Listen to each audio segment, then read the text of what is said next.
할렐루야.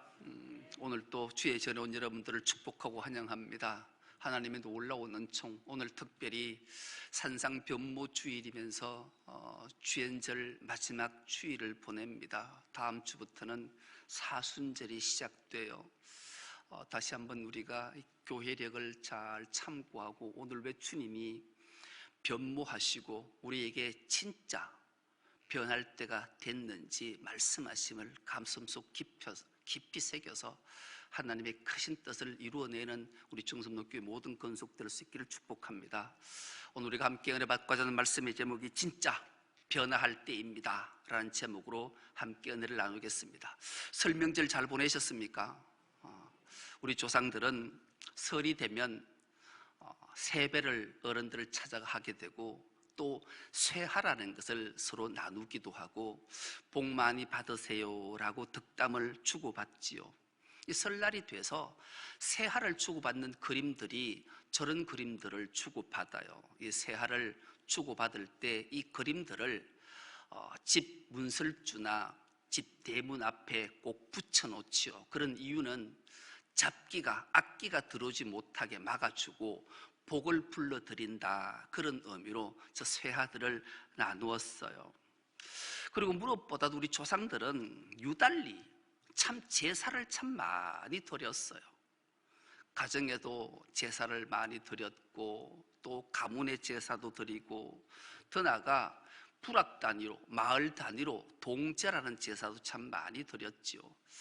부락제라는 책이 있는데 이 책에 의하면 우리나라에 그 당시만 해도 일제시대 때만 해도 부락 522부락에서 마을에서 동제라는 것을 드리는데 이 동제는 다른 말로 당제다. 그래서 이 제사를 드렸어요. 이 제사는 마을에 한 해 동안 안녕과 또 한 해 동안 많은 복을 비는 이 당제를 드리게 되는데요. 이 설날에 이 당제를 꼭 빼놓지 않고 우리나라의 522개 부락에서 마을에서 늘 이 당제라는 것을 드리게 되지요. 특히 이 설날에 당제를 많이 드리는데 이때는 한 해의 안전과 복을 빌기 때문에 마을 단위로 떡을 하기도 하고 술을 빚어서 이것들을 나눠 먹는 거예요. 이 나눠주는 것을 복덕이다 그렇게 해요. 이 복덕을 나눠주는 곳이 복덕방이다. 그래 이름이 명명되지요. 복덕방에서 이 복을 나누어 줘요. 그런데 이 제사 당제에 복덕방의 제사, 이 제사는 아주 특이한 제간을 뽑는 데서 유래가 된 거예요. 여러분 보통 가정에서 가문에서 제사를 드릴 때는 그 가문의 그 가정에서 가장 어르신이 제간이 되어서 제사를 집례하게 되지요. 그리고 기우제라든지 또 풍어제라든지 이런 제사를 드릴 때는 무속인들이 이 제간이 되어서 제사를 집례해요. 그런데 새해가 되어서 설날이 되어서 그 마을에 안전과 복을 비는 제간을 뽑을 때는 그 마을에 아주 덕망 있는 어르신이 제간이 되는 게 아니에요. 더 나아가 아주 신령하다고 일컫는 무당이 제간이 되는 것도 아니에요. 당제, 설에 당제를 드리는 제간을 뽑을 때는 반드시 세 가지가 충족되는 자가 제간이 돼요. 첫째는 한 해 동안 가장 죄를 짓지 아니한 자. 둘째는 부정한 일을 저지르지 않은 자. 셋째는 선하고 착한 일을 많이 하는 자. 이 세 가지가 충족되는 자를 그 마을에서 당제의 제간으로 뽑았어요. 그가 어린 아이든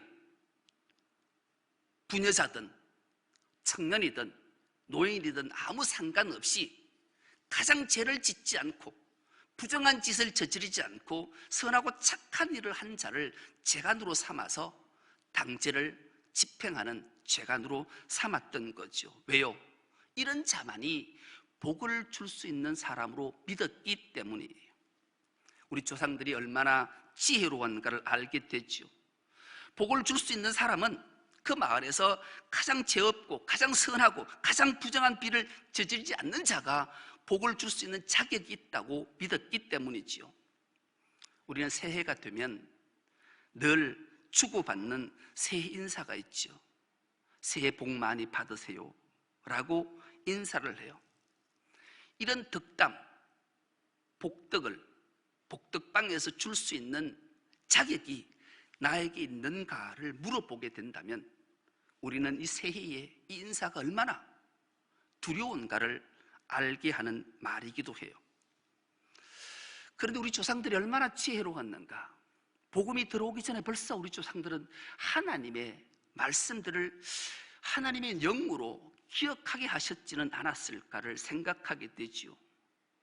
이 복을 줄 수 있는, 복덕을 줄 수 있는 복덕방의 재간이 어떤 자가 되어야 되는가? 복 있는 자가 될 때만이 복을 줄 수 있기 때문인데 시편 1편 1절과 2절은 우리에게 너무나 잘 아는 말씀이 기록되어져 있어요. 복 있는 사람은 악인들의 길을 따르지 아니하며 죄인들의 길에 서지 아니하며 오만한 자의 자리에 앉지 아니하고 오직 여호와 율법을 즐거워하여 그 율법을 주야로 묵상하는 자가 복이 있는 자기에, 복을 줄 수 있는 자기에 그가 바로 복덕방에서 복을 나눠준다. 이것을 알게 하시지는 않았을까를 생각하게 돼요. 우리 옛날 조상들이 그렇게 복덕방에서 복덕을 나누는 재간이 오늘 그리스도에 된 우리가 악인의 길을 따르지 않고 죄인의 길에 서지 아니하고 오만한 자의 자리에 앉지 않고 오직 여호와 율법을 즐거워 그 율법을 주야로 묵상하는 자가 복 받으세요 라고 하는 재간이 될 때 얼마나 큰 복들이 우리 가정에 임하게 될까를 생각하게 합니다. 오늘 본문은 이렇게 시작하고 있습니다. 제자가 그 선생보다 또는 종이 그 상전보다 높지 못하나니 제자가 그 선생 같고 종이 그 상전 같으면 족하도다. 그렇게 말씀하고 있습니다. 먼저 이 말씀을 한 배경을 살펴보면 그래요. 주님께서 사역을 시작하시고 제자들을 부르셔서 양육하신 후에 이제 제자들을 세상에 파송하시면서 하신 말씀이에요. 제자들을 세상에 복음을 전파자로 파송하시는데 세상이 어떤 곳인가? 이 세상은 주님이 제자들을 찬찬히 바라보니까 이렇게 주님의 마음이 속속들이 드러나 있잖아요. 내가 너희를 세상에 보내는 것은 양을 이루 가운데 보내는 것 같도다. 세상이 얼만큼 무서운 곳인지 자칫 잘못하면 실족해서 넘어지는데 이 선하고 순한 어리석은 양을 세상에 보내면 이리 가운데 보낸 것 같은데 너희들이 이리 가운데서 어떻게 살아남고 하나님의 복음을 전가하는 아름다운 사명을 잘 감당할 수 있냐? 그 비결은 바로 이것이다. 너희는 뱀같이 지혜롭고 비둘기같이 순결할 때만이 이 사명을 감당할 수 있다. 그렇게 말씀해요. 왜? 주님은 제자들을 향해 너희가 양 같은 존재니 이리 속에 들어갈 때 뱀같이 지혜롭고 비둘기같이 순결하라고 명하셨을까요? 여러분, 뱀은 참으로 민감하고 민첩한 동물이, 그래서 주님이 그 뱀을 향해 지혜롭다 그렇게 말씀한 거예요. 요즘은 이런 모습들을 보기가 쉽지는 않는데요, 저희들 어릴 때만 해도 장독대에 가면 뱀 허물이 이렇게 벗어져 있는 모습을 보게 돼요. 그리고 산 같은 데 가면 가시넝쿨이나 이런 망개나무 그늘에 보면 늘 뱀 허물이 이렇게 걸려있는 모습들을 종종 보게 되지요. 이런 뱀은 상당히 민감하고 민첩해요. 자신의 몸이 비대해지면 어김없이 가차없이 신속하게 민감하게 자기의 허물을 벗어버려요. 얼마나 지혜로운지. 인간은 욕심의 끝이 없어서 자기 몸이 비대해지든 지식이 비대해지든 몸이 비대해지든 재물이 비대해지든 허물을 벗을 줄 몰라요. 그래서 죽게 되는 거예요. 그래서 예수님은 경고의 말씀을 주시잖아요. 욕심이 잉태한 즉 죄를 낳고 죄가 창성한 즉 사망을 낳느니라. 뱀은 자기 몸이 비대해지면 죽을 걸 알고 허물을 벗어버리는 거예요. 가차없이 자기 자신의 그 모습을 내어버리는 거예요. 그래서 예수님은 그 민첩하고 민감한 뱀을 향해 지혜롭다 말씀하신 거예요. 또 하나 비둘기같이 순결하라 말씀하신 것은 하나님의 피조물 중에 비둘기가 왜 순결한가? 비둘기는 한눈에 반해서 저 여자가 내 아내야, 저 남자가 내 남편이야 하면 한 번 준 정절을, 순결을 다시 다른 데 결코 눈을 돌리지 않는 거예요. 그래서 예수님은 뱀같이 지혜롭고 비둘기같이 순결하라 말씀하신 거예요. 이 말씀이 무엇을 말씀하는 걸까요? 하나님께 부름받은 제자, 하나님께 부름받는 종은 하나님께 부름받은 사명과 직분을 잘 감당하기 위해서 민첩하고 민감하게 행동할 뿐만 아니라 오직 하나님만, 주만 바라볼 때 이 사명을 잘 감당하게 된다. 다른 말로 제자가 서성같이 되고 종이 상전같이 된다. 그렇게 주님이 말씀하신 내용이 오늘 본문의 내용인 거예요. 유대의 상황을 이해하려면 삶의 자리로 훌쩍 2000년 전 1세기로 끌고 가보면 유대인들은 가장 소망 하나가 있다면 선생한테 배우는 제자는 선생처럼 될 때 내가 드디어 성공했구나. 종이 상전같이 되면 내 인생은 최고의 영광이고 성공이구나. 이렇게 생각을 했고 그 간섭이 이어져 내려왔기 때문에 우리나라와 비슷해요. 지금은 그런 행동들이 있는지 없는지 잘 모르겠지만 저희들이 학교 다닐 때만 해도 그래요. 한 반에 한 70명쯤 되면 장래 희망해서 선생 하면 한 40명이 손을 들었던 것 같아요. 선생처럼 되는 게 가장 큰 영광이고 희망과 소망이었기 때문에 그런 거죠. 삶의 자리가 그런 거예요. 그래서 제자는 스승처럼 되는 것, 종은 상전처럼 되는 것이 최고의 영광으로 생각했기 때문에 왜 주님이 이렇게 말씀하시는가? 내 삶이 내가 네 선생이 되고 내가 네 상전이 되기에 내 삶은 이렇게 살아온 삶대로 네가 살아낼 때 네가 가장 큰 영광을 받게 된다. 이것을 주님이 말씀하셨던 거죠. 이것을 그대로 이루었던 제자들의 삶을 우린 교회사를 통해서 너무나 잘 알아요. 물론 성경에도 기록된 게 있죠. 예수님이 12제자를 부르시고 70제자를 부르시고 120제자를 부르시고 500제자를 불렀는데 그 모든 제자들이 교회사의 역사를 살펴보면 거의 다가 예수님이 걸어가셨던 그 길을 가기 위해서 몸부림쳤고 그렇게 살다가 순교의 피를 흘렸던 자들이 얼마나 많은지. 그래서 그 복음이 오늘 우리에게 전해졌고 우리가 예수를 믿고 구원받는 역사가 있었던 거예요. 대표적인 인물 하나를 소개하라면 우리는 사도 바울을 기억해요. 사도 바울은 자기가 주님을 만난 이후에 주님을 자신의 생명의 주인이라고 고백한 이후에 주님을 상전으로 모신 이후에 주님을 선생으로 모신 이후에 그의 삶은 주님이 가셨던 그 걸음걸음을 똑바로 따라갔던 인물이죠. 그래서 그가 고린도후서 11장 23절에서 27절의 내용들을 보면 기가 막힌 내용들이 기록되어져 있어요. 너희가 그리스도의 일꾼이냐? 일꾼이라고 말하면서 그렇게 살냐? 내가 어떻게 살았는가 얘기 한번 해줄까? 내 주를 만난 이후에 참 수고 넘치도록 했다. 옥에 갇힌 것은 그 수고보다 더 많았어. 매도 수없이 맞았다. 여러 번 죽을 뻔했다. 자세히 한번 말해볼게. 들어볼래? 내가 40의 감한 매를 5번 맞았다. 태장도 3번 맞았어. 한 번 돌에 맞아 죽기까지 했어. 3번 파선을 당한 적도 있었다. 그래서 일주일 동안 바다의 깊음 속에 떠 있던 적도 있었어. 강의 위험도 있었고 강도의 위험도 있었고 동족의 위험도 있었고 이방인의 위험도 있었고 시내의 위험도 있었고 강야의 위험도 있었고 바다의 위험도 있었고 거짓 형제들의 위험도 있었고 수고하고 애쓰고 자지 못하고 줄이고 목마르고 굶고 춥고 헐벗었다. 여러분, 바울이 자기 자랑한 걸까요? 아니에요. 내 선생이신 예수님, 내 상전이신 예수님이 이런 고난의 삶을 살았기에 나도 그 고난의 걸음을, 여정을 살아냈어.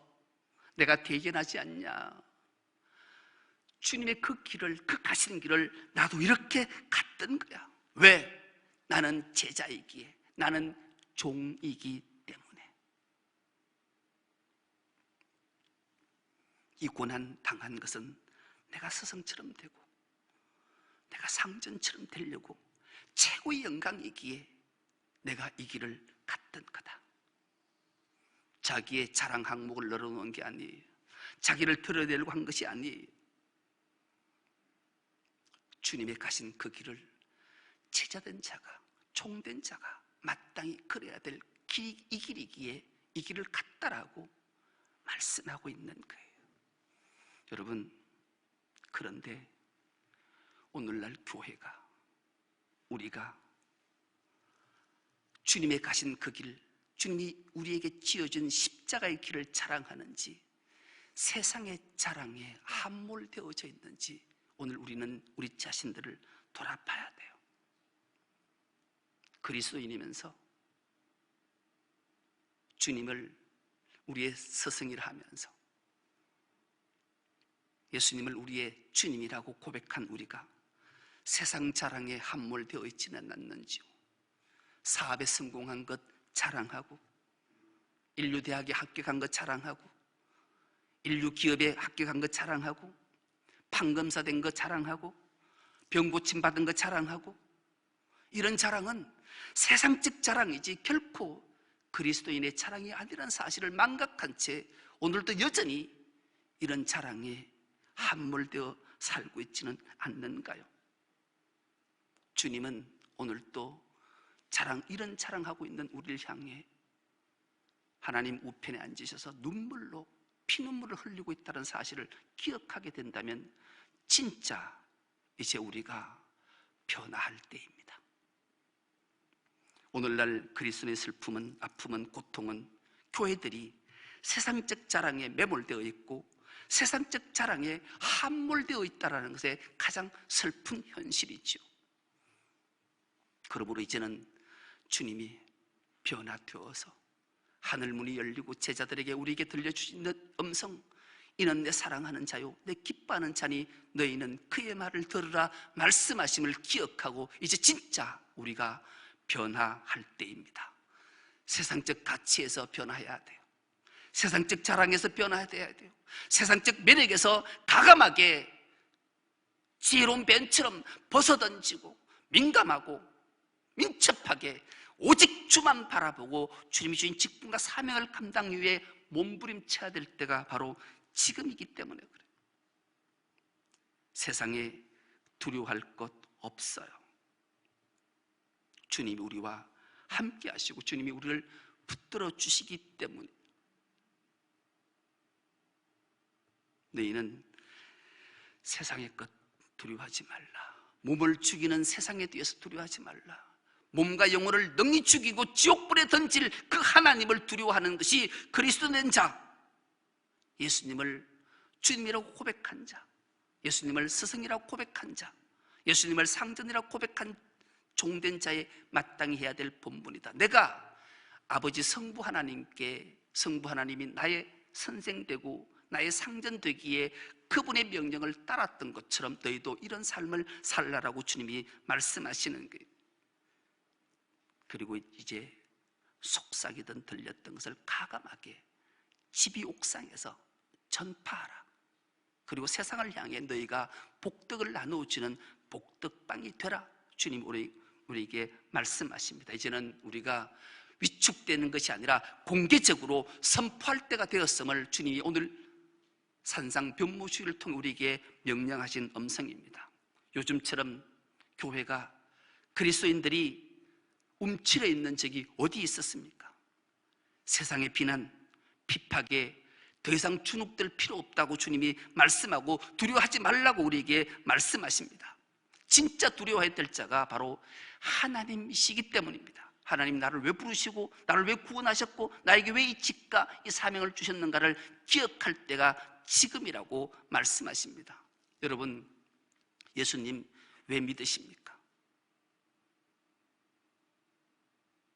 예수 왜 믿으세요? 라고 물으면 대개의 사람들이 천국 가려고요, 그렇게 답을 한대요. 맞습니다.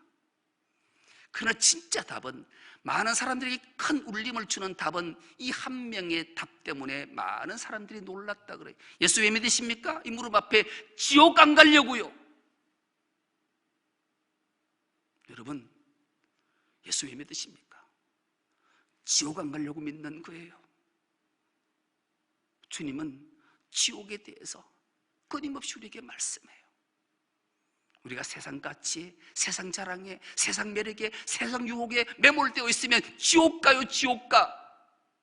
세상 비난, 세상 두려움, 세상 박해에 두려워 떨면 지옥 가는 것을 안타깝게 여기시기에 주님은 오늘 우리에게 진짜 지금 변화할 때라 말씀하십니다.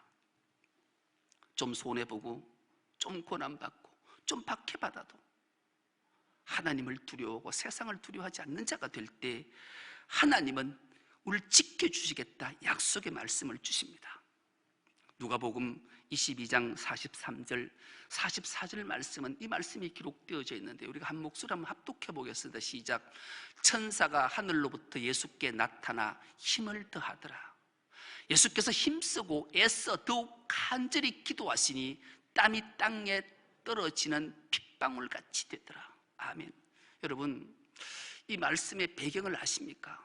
예수님께서 인류를 구원하시기 위해 성부 하나님의 명을 받고 이 땅에 말씀이신 그분이 몸을 입고 이 땅에 오셨어요. 그리고 인류의 모든 죄를 대속하시기 위해 십자가를 치러 가셔요. 십자가를 목전에 두고 겟세마네 동산에 오르셔서 기도해요.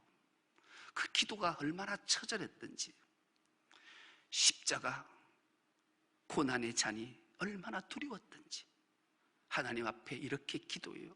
아버지, 이 고난의 잔을 내게서 거두어 주시면 안 되겠습니까? 그러나 내 원대로 마옵시고 아버지 원대로 하십시오. 이 기도할 때 하나님이, 그래, 네가 십자가가 두렵구나, 고난의 잔이 무섭구나, 그래, 그 잔 내가 치워줄게, 그 잔 내가 대신 마셔줄게, 이렇게 말씀하지 않으셨어요. 그 잔 대신 마시도록 내가 천사 보내줄게, 그러지 않으셨다고요. 43절을 다시 띄워주면요, 하나님께서 천사를 보내서 그 잔을 마실 수 있도록 힘을 더하고 도와주는 일을 했어요. 그래서 주님은 겟세마네 동산에서 땀방울이 핏방울 되도록 기도하고 천사의 도움을 받아 십자가의 길을 가서 고난의 잔 십자가에 죽으셨다는 거예요. 그래서 인류의 죄를 다 사하고 죽은 자 가운데 3일 만에 부활하심으로 우리에게 영원한 생명을 허락하셨던 거예요. 여러분, 이제 우리가 주님처럼 변화할 때예요. 고난의 잔을, 핍박을, 두려움을, 아픔을, 고통을 나에게 사라지게 해달라가 아니라 이 고난, 이 핍박, 이 박해, 이 두려움 이기게 해주십시오. 견뎌내게 해주십시오. 그렇게 기도하라고 주님이 말씀하십니다. 그럴 때 우리는 정말로 복 있는 자가 되어서 복덕을 나눠주는 복덕방 역할을 우리 충성록교회가 해낼 수 있는 거예요. 우리 모두가 이 일을 감당해서 주님 앞에 섰을 때 칭찬받고 상받는 우리 모두가 될 수 있기를 간절히 기도합니다. 하나님 아버지, 고맙고 감사합니다. 주연절 마지막 주일 산상변모 주일에 주님이 변하셔서 우리에게 말씀하셨던 것처럼 우리도 참된 변화를 통해 하나님의 영광을 온전히 올려드릴 수 있는 주의 모든 건속들 다 되게 하여 주옵소서. 감사드리오며 예수님의 이름으로 기도드리옵나이다. 아멘. 찬송가 400